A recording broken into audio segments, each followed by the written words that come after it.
The Earth needs no introduction. It needs no introduction in part because the Apollo 17 astronauts, when they were hurtling around the moon in 1972, took this iconic image. It galvanized a whole generation of human beings to realize that we're on spaceship Earth, fragile and finite as it is, and that we need to take care of it. But while this picture is beautiful, it's static, and the Earth is constantly changing. It's changing on days' timescales with human activity, and the satellite imagery we have of it today is old, typically years old. And that's important because you can't fix what you can't see. What we'd ideally want is images of the whole planet every day. So what's standing in our way? What's the problem? This is the problem. Satellites are big, expensive, and they're slow. This one weighs 3 tons. It's 6 meters tall, 4 meters wide. It took up the entire fairing of a rocket just to launch it. One satellite, one rocket. It cost $855 million. Satellites like these have done an amazing job at helping us to understand our planet. But if we want to understand it much more regularly,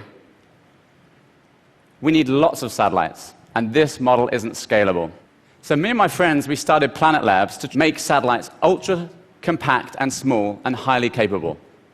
I'm going to show you what our satellite looks like.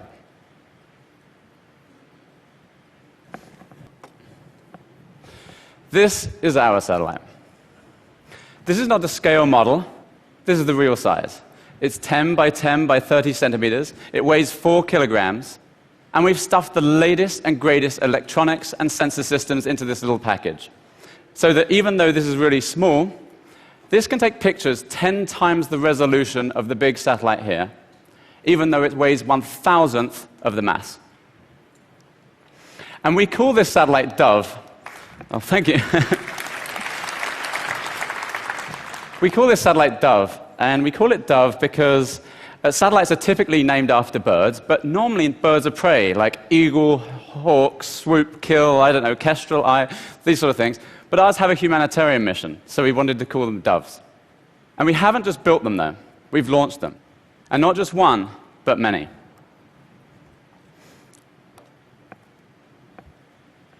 It all started in our garage. Yes, we built our first satellite prototype in our garage. Now, this is pretty normal for a Silicon Valley company that we are, but we believe it's the first time for a space company. And that's not the only trick we learned from Silicon Valley. We rapidly prototype our satellites. We use release early, release often on our software. And we take a different risk approach. We take them outside and test them. We even put satellites in space just to test the satellites. And we've learned to manufacture our satellites at scale. We've used modern production techniques so we can build large numbers of them. I think for the first time. We call it agile aerospace. And that's what's enabled us to put so much capability into this little box. Now, what has bonded our team over the years is the idea of democratizing access to satellite information.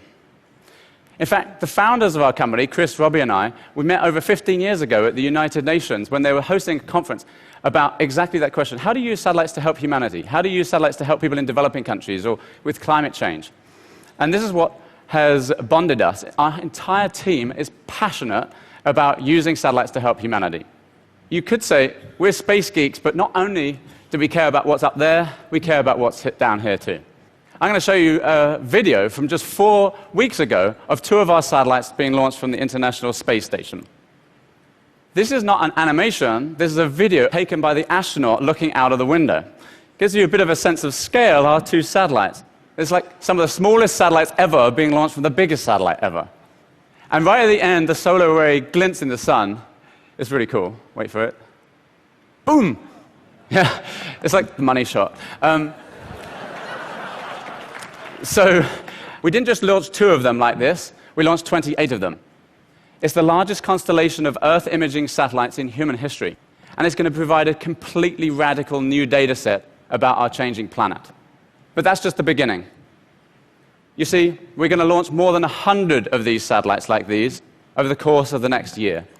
It's going to be the largest constellation of satellites in human history, and this is what it's going to do. acting in a single orbit plane that stays fixed with respect to the sun, the Earth rotates underneath. They're all cameras pointed down, and they slowly scan across as the Earth rotates underneath. The Earth rotates every 24 hours, so we scan every point on the planet every 24 hours. It's a line scanner for the planet. We don't take a picture of anywhere on the planet every day. We take a picture of every single place on the planet every day. Even though we launched these just a couple of weeks ago, we've already got some initial imagery from the satellites, and I'm going to show it publicly for the first time right now.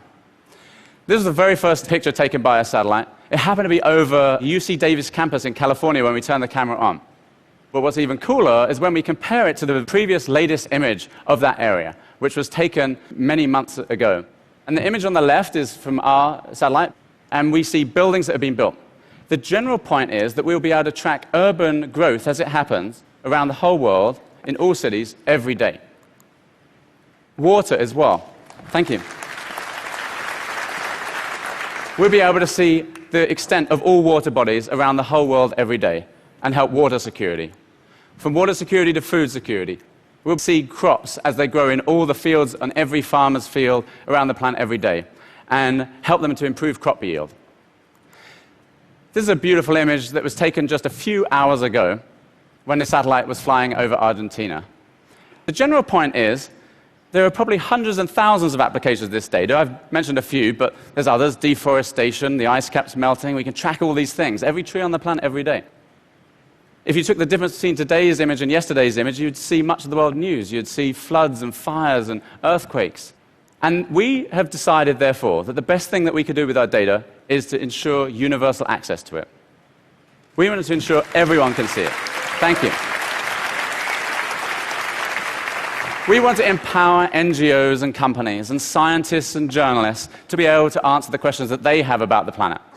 We want to enable the developer community to run their apps on our data.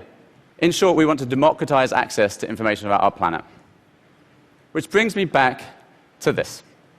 You see, this will be an entirely new global data set. And we believe that together we can help to take care of our spaceship Earth. And what I would like to leave you with is the following question. If you had access to imagery of the whole planet every single day, what would you do with that data? What problems would you solve? What exploration would you do? Well, I invite you to come and explore with us. Thank you very much.